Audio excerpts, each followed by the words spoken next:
Hello, Steve White, Steve Arts 89. Well, I just watched He-Man, Master of the Universe, Revelations episode 1 to 5, what constitutes the first season.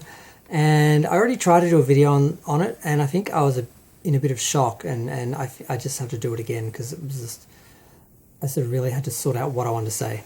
Now, to start off with, me and the fans that have been complaining about the show for the most part have been right. Kevin Smith admitted that he never watched the show as a kid in 81 and 82, like he said.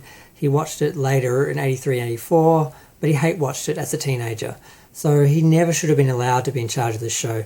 When he watched it, he hated it, he thought it was for babies, and he just wanted to see the people with swords basically stab each other and run their swords through each other and just end each other because he hated the show. And that's basically what he's done. So yes, I was right.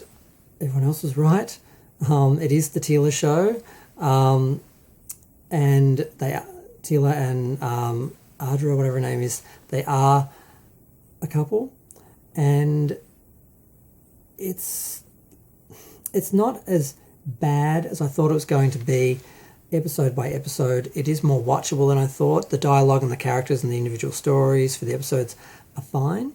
If it wasn't supposed to be Masters of the Universe, it would be a decent show. There's really only one bad scene where Teela and, I know her name's not Audra. Audra is a character from Star Trek Next Generation, but I've forgotten her name. They're talking, and she's saying, I want to go off on this adventure, and Teela's like saying, no, I'm over that. And she's like, well, maybe I want to do something. Maybe I want to be someone because maybe it's my turn to be someone. And she just does this really bad speech, and Teela's like, no, you are somebody because you're somebody to me. That's not the exact dialogue, but it goes in that direction. It's really clunky, it's really bad, and it really stands out from the rest of the shows as it's bad. The rest of it is okay. They do a lot of fun things. They show a lot of characters we never really saw. They show some vehicles we didn't see.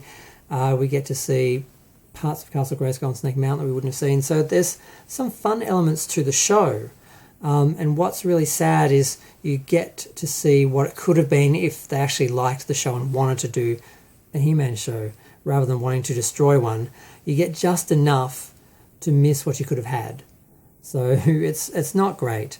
So yeah, He-Man, he lasts almost the first episode. Almost.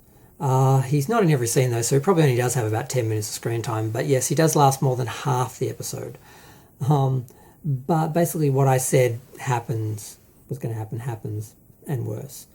So basically at the start we see this Lawrence of Arabia kind of He-Man with a scarf around his head on Stridor or whatever. And what that is that's Faker, who is a blue metal sort of robot who is pretending to be He-Man. And he's leading Clawful and Spikor, who are Evelyn and Skeletor in disguise, to Castle Grayskull to trick the sorceress. And they don't trick the sorceress. She's able to tell that they're Skeletor and Evelyn, but she doesn't tell that He-Man is a robot. And basically, she's tricked. She gets in. They get in. She does protect herself in like a force field, but Skeletor isn't after the castle, he's after what's inside the castle, because what's inside the castle is an orb which is full of all the magic and knowledge of the universe that was put there by the Eternian Ancient Ones, or whatever they were called. So he basically smashes this orb, he cracks it, and he releases all the power of the universe, basically, of creation and everything, magic and everything, and the sorceress is able to slow time long enough for He-Man to come up with a plan that he can use the power sword in his current form to actually absorb all the energy and save the universe from being destroyed, basically. And he does that, but in order to do that, he has to sacrifice himself. So basically, he's absorbing the power. The sword splits, because the sword was forged in Pre-Eternia and Sub-Eternia. That was established in the comic, which didn't seem that important, but it is relevant to all of this. So the prequel book does have some relevance, which I didn't think it did when I was watching it. I'm like, it has King Randor in a coma, and he's fine in the start of in the series. So how can it relate? It doesn't seem to relate to the episode. Blah blah blah. But it does have some things that do actually have some relevance. So sword splits. Adam basically dies because he's revealed to be Adam because he stops being He-Man, but he still has the strength to hold the swords up long enough to absorb the power, and him and Skeletor are basically destroyed, presumed dead. Now, I believed energy would just, change form and they would be somewhere else, they'd go somewhere else, we'd see them by the end of the series. So that was my theory. So that's the first episode. And it's a pity because, like I said, it is good. You do feel like you're watching He-Man for a moment, and it almost could have been a movie. And the epic nature of how they take on Castle Grayskull and everything, it is done well in a rushed sort of just get a glimpse of what you could have had sort of way. Now, the second episode is the one with the clunky speech. Basically, Teela is living like Rey from Star Wars, and her and her girlfriend, and they are girlfriends. Now, I don't care about that because I'm gay, except that they lied and said they weren't, but they are, so they are. They are hired by Evil Lyn, and we all know it's Evil Lyn, but they go along with it for a while, to get a goblet from Snake Mountain, which is where we get to see the inside of Snake Mountain and see like the trap door and the net and all this sort of stuff. They do play a lot of little games and stuff like that. And this was the sorceress getting Evil Lyn to bring Teela so she could send Teela to get the swords, because they need to reunify the swords so they can call the power back to Eternia basically and restore the planet. So she, and that's basically that episode. Now she goes to, and we do see He-Man at the early part of the episode where she goes back to Snake Mountain. She has a flashback of when she was there with him fighting. So we do see He-Man again in the start of the third episode, which is when they deal with Merman. And that scene that we saw on the boat of them being thrown in the water was from the third episode. Now, in that episode, they basically have to, they find Man-at-Arms, and she says, stay with Sorceress, protect her. And they take Roboto and Orko, and Evil Lyn goes with them, and Evil Lyn has Beastman who's there to protect her, and they all go and they beat up Merman basically and get him to take them to the gates of Subternia. They go down. Evil Lyn puts the Havoc Staff head, which she's saved, which is all she's got of Skeletor, because there's a speech where her and Teela are talking about how they basically put these men in front of them and they are all about these men, and they could have been their own women, their own sort of heroes without that. And it's okay. That's true. But they're both still clinging to these men that they loved, I guess. And they're both sort of accusing each other of that. Now, Evil Lyn puts the Havoc Staff on top of a headless body, which sort of looks like Scareglow. But then she goes back and takes it with her, which is the sentimental thing. And then they go down. Now they're separated, and Teela has to fight her fear because Scareglow wants to basically devour her fear. Now Scareglow is apparently the ghost of Skeletor. He says he's the shadow of a leader, and now he's a leader of shadows, and he wants her fear, and he basically trades her fear for giving her the sword and her friends back, basically. So she takes on a fear, and it's not what you thought it would be. It does manifest as a He-Man with red eyes that's evil that attacks her, but it's actually her fear of her fate of being more that she was afraid of. So she conquers that. She defeats him. Now Orko has had a bit of a moment with Evil Lyn. They've been stuck together, and she's realised, as much as she can't stand him, that she gets to see who he is, and he explains his name was originally Oracle, but he couldn't pronounce it properly, so they called him Orko, and he's been a failure his whole life. And he says, look, I can't do anything, I'm useless. She says, that's your parents and all those people talking. They don't know who you are. And she gives him the confidence to actually summon up enough power to fight and hold off Scareglow long enough for everyone to get through the gate to Preternia that Evil Lyn has opened. So they escape, and they're basically in heaven, where they find Adam. So he actually did die. The physical being of him died. And he went to basically heaven because all the people who've held the power sword basically get to go to heaven. And mythical creatures, Mossman is there as well. Because Mossman is killed in before the orb is released, Skeletor burns him alive because he tries to stop Skeletor when he's down in the hall and he's in like the garden there. So he's there because he's a mythical being. And we have Hero and King Grayskull and One Door and Viking and some sorceress-looking woman who is the comic relief and can't speak English, so no one knows what she's saying, and they just are like, what?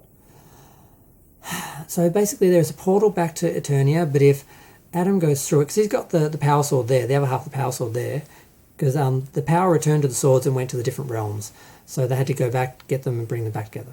So he's got the sword, so they've gotten through. This is like the 4th episode now. They've gotten all this stuff together. It goes really quick.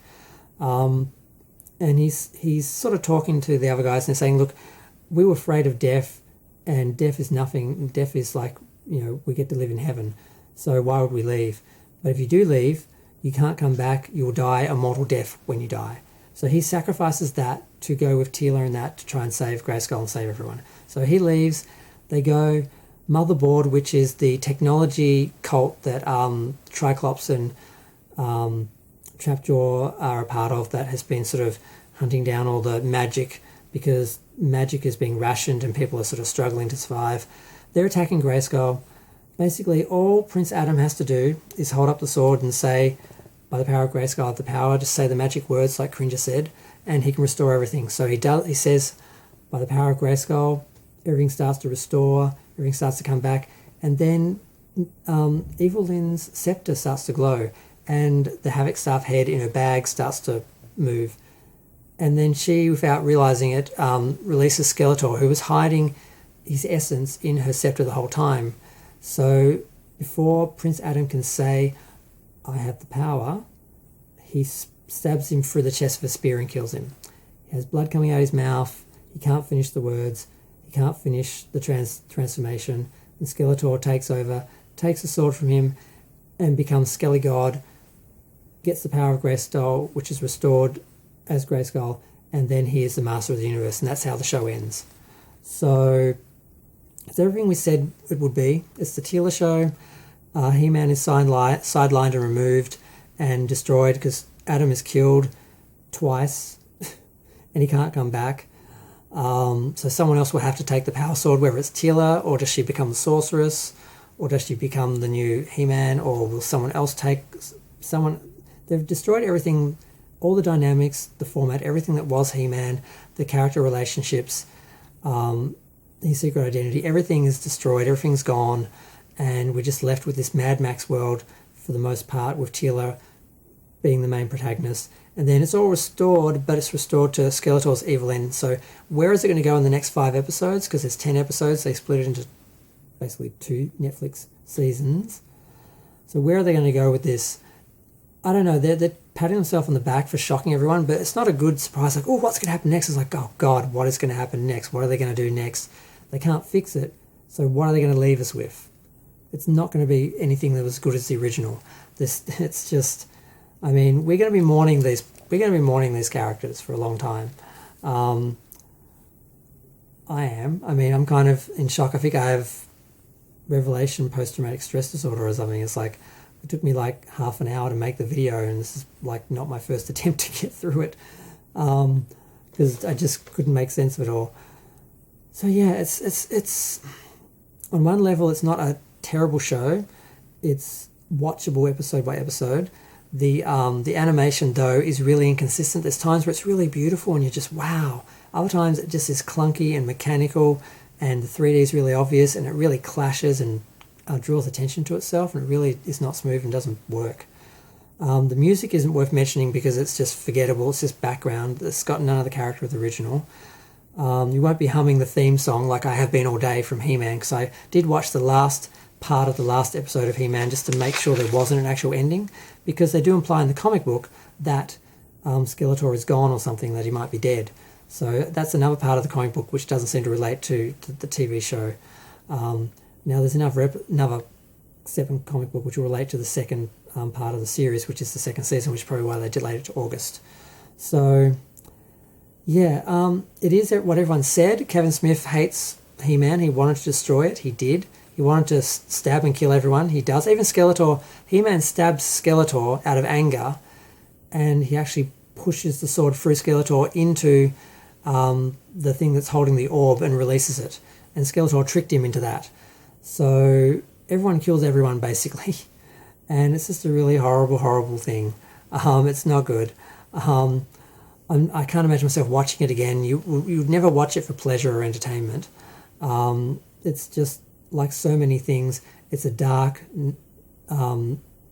pessimistic world that is no fun to be in. that you're just watching to survive and see what happens next. Yeah, and I can't think of anything else to say. I'm going to do individual episode reviews just to try and work through the trauma of it all. But I think I'm done so much as my basic review, my basic spoiler review. I watch it so you don't have to. Maybe I can spare a couple of people from going through this trauma. Yeah, I don't know what else to say about it. I don't know what else to think about it. I hate Kevin Smith. He's a liar, and he hated He-Man, and he just wanted to ruin it, and he's done a good job of it. He should never have been allowed to be in charge of the show. And Sarah Michelle Gellar, all I can hear is Buffy, and Skeletor doesn't sound like Skeletor. Yeah, it's not good. Yeah, I don't know what else to say. I'm just going to go. Feel free to share, like, comment, subscribe. Let me know what you think. Thanks. Bye.